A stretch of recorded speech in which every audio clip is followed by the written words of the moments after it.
తెలంగాణ ప్రభుత్వం actually TSPSC ప్రక్షాళన చేయబోతోంది. అండ్ యూపీఎస్సీకి సంబంధించిన ఫార్మాట్ ఫాలో అవుతే ఎలా ఉంటుంది అని సీఎం రేవంత్ రెడ్డి ఆల్రెడీ ఢిల్లీకి వెళ్ళి యూపీఎస్సీకి సంబంధించిన చైర్మన్ని కూడా కలవడం జరిగింది. ఒక గంట సేపు మీటింగ్ తర్వాత మరి యూపీఎస్సీలో ఎట్లాంటి ఫార్మాట్ ఫాలో అవుతున్నారు అండ్ యూపీఎస్సీ ఎగ్జామ్స్ ఎప్పుడు పెట్టినా కూడా ఎట్లాంటి ఆటంకాలు రాకుండా ఎట్లా నిర్వహిస్తున్నారు అనేది తెలుసుకొని ఇక్కడ కూడా సేమ్ టీఎస్పీఎస్సీని కూడా అట్లనే ప్రక్షాళన చేయాలని డిసైడ్ అయినరు. సార్, నేనున్నాను ఓయూ క్యాంపస్. ఇక్కడ చాలామంది పిల్లలు చదువుకుంటూ ఉంటారు. అంటే గత 2-3 ఏళ్లుగా కూడా వాళ్ళందరూ కూడా జాబ్స్ కొట్టాలి అని ప్రిపరేషన్లో ఉన్నారు. చాలామంది మనకందరికీ తెలుసు రూరల్ బ్యాక్గ్రౌండ్ నుంచి వచ్చిన పిల్లలు ఉంటారు. ఇక్కడే ఉండి యూనివర్సిటీ లైబ్రరీలోనే చదువుతూ ఉంటారు. ఒక తమ్మి నాతో పాటు ఉన్నారు. ఒక్కసారి మాట్లాడే ప్రయత్నం చేద్దాం. హలో తమ్మి. Good afternoon madam. ఏ ఊరు? మాది నల్లగొండ మేడం. ఓకే. సో నేను 2022లో నాది పీజీ కంప్లీట్ అయిపోయింది. 1 ఇయర్ కోచింగ్ తీసుకున్నా. సో మార్నింగ్ నుంచి ఇప్పుడు ఈవినింగ్ వరకు చదువుతూనే ఉంటాం. కానీ మెయిన్ ఏంటంటే టీఎస్పీఎస్సీ మీద ఒక నమ్మకం లేదు. ఫస్ట్ ఈ నమ్మకం లేకపోవడం వల్ల ఏంటంటే ఎంతోమంది నిరుద్యోగుల జీవితాలతో ఇవాళ ప్రభుత్వం చెలగాటం ఆడుతుంది. ఈ బీఆర్ఎస్ ప్రభుత్వం నమ్ముకుంటే అది అలాగే. ఇప్పుడు వచ్చిన కాంగ్రెస్ గవర్నమెంట్ కూడా సరే ప్రక్షాళన చేస్తుంది. జనార్దన్ ఇప్పుడు మన టీఎస్పీఎస్సీ చైర్మన్ని తీసి కొత్త నియామకాలు చేపట్టింది. కానీ మన సీఎం రేవంత్ రెడ్డి సార్ అనుకున్నట్టుగానే యూపీఎస్సీ తరహాలోనే మన ఎగ్జామ్స్ను కండక్ట్ చేసి ఒక ఇన్ టైంలో చేస్తేనే మాత్రం మంచిగా ఉంటుంది. కానీ లేకపోతే ఈ వయసు పెరిగిపోతుంది, ఏం చేయలేకపోతున్నాము. ఇది సరే మేబీ బెటర్లకు చూద్దాం ఎట్ల వరకు చేస్తారనే ఆలోచనలో ఉంటున్నాం. ఓకే, అందరి ఆలోచన ఎట్లుంది తమ్మి? అంటే టీఎస్పీఎస్సీ ప్రక్షాళన అనగానే మీరు ఏం కోరుకుంటున్నారు? ప్రక్షాళన ఎట్లా జరగాలి అనుకుంటున్నారు? ప్రక్షాళన అంటే ఇప్పుడు బంధుప్రీతి అనేది ఉండొద్దు.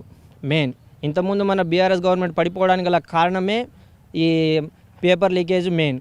ఇప్పుడు వచ్చిన గవర్నమెంట్ కూడా దీన్ని బేస్ చేసుకునే ఫామ్ అయింది తప్ప ఒక్కొక్క నిరుద్యోగులు మినిమం నేను అనుకుంటున్నా కదా 100 మందిని చెప్పడం వల్లనే ఇది గవర్నమెంట్ ఫామ్ అయింది. ఇది కూడా ఒక మెయిన్ బేసిక్. ఎందుకంటే టీఎస్పీఎస్సీ యూపీఎస్సీ లెక్కనే కండక్ట్ చేయాలి.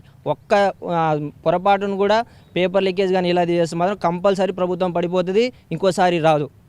ఓకే, ఇప్పుడు మీరు జాబ్ క్యాలెండర్ అనేది కోరుకోవడం జరుగుతుంది. జాబ్ క్యాలెండర్ ఎట్లా ఉండాలి అనుకుంటున్నారు అండ్ ఎంత టైం బాండ్ పెట్టాలి అనుకుంటున్నారు?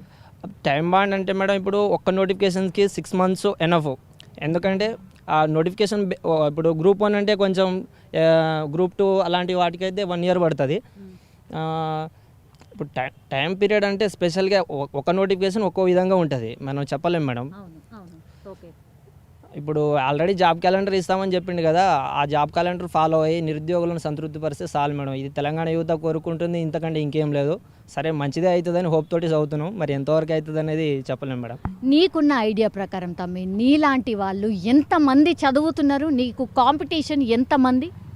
కాంపిటీషన్ మేడం ఘోరంగా ఉంది. అది కాంపిటీషన్ విషయం నేను బయట ఎస్ఎస్సి జీడీ మాక్ టెస్ట్ రాయడానికి పోతేనే అసలు మెయిన్స్కు లేనంత కాంపిటీషన్ కనబడదు. కానిస్టేబుల్ మెయిన్స్ రాసినప్పుడే అంతమంది కనబడలేదు, నిన్న పోతే అసలు వేల మంది కనబడుతారు.